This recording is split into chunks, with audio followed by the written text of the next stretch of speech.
السلام علیکم ورحمۃ اللہ وبرکاتہ. الحمد للہ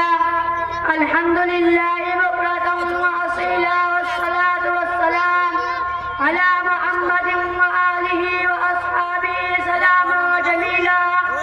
اما بعد قال النبی صلی اللہ علیہ وسلم لكل شيء علما وعلم الإيمان الصلاة.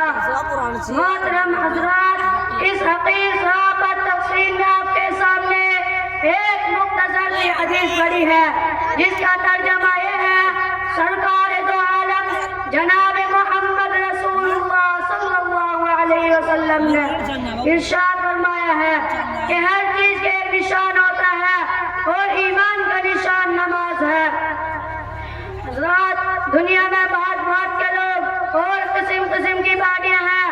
کوئی عربی ہے، کوئی ایرانی، کوئی فرانسی ہے تو کوئی جاپانی، کوئی چینی ہے تو کوئی ہندوستانی، کوئی افغانی ہے تو کوئی پاکستانی.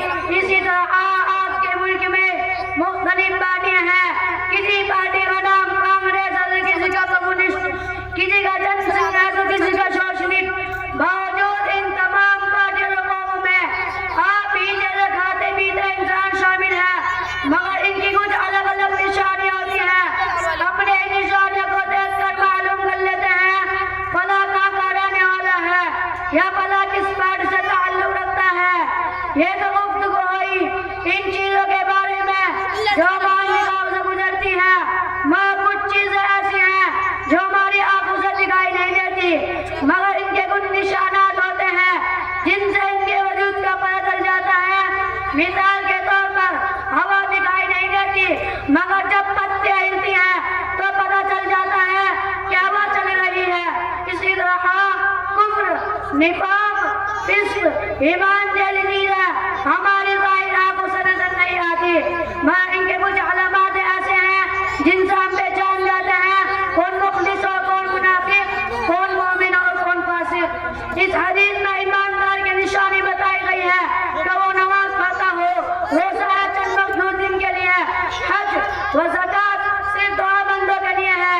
لیکن نماز ایک ایسی چیز ہے جو سال کے ہر دن میں غریب و امیر، دولت مند و فقیر، جاہل و یا عالم سب پر فرض ہے.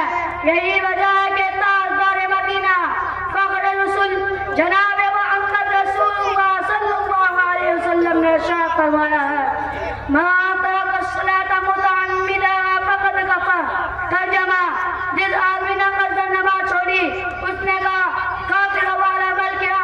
یعنی نماز چھوڑنا مسلمان کو کم نہیں، مرد مسلم سب کچھ ہو سکتا ہے مگر نماز چھوڑنا اس کے لیے گوان نہیں ہونا چاہیے.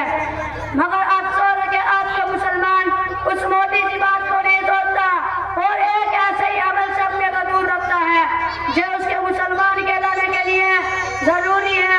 یہی وجہ ہے کہ آج باوجود مسلمان کہلانے کے لیے ذلیل و خوار دنیا میں ذلت ہونے کا بد ہمارے ساتھ لگی ہوئی ہے. اگر یہی حال رہا تو آخرت میں کامیابی کا منہ نہیں دے سکتے. ہمارا کام کہنا ہے کاش کہ آپ میں سننا اس پر عمل کریں. آمین.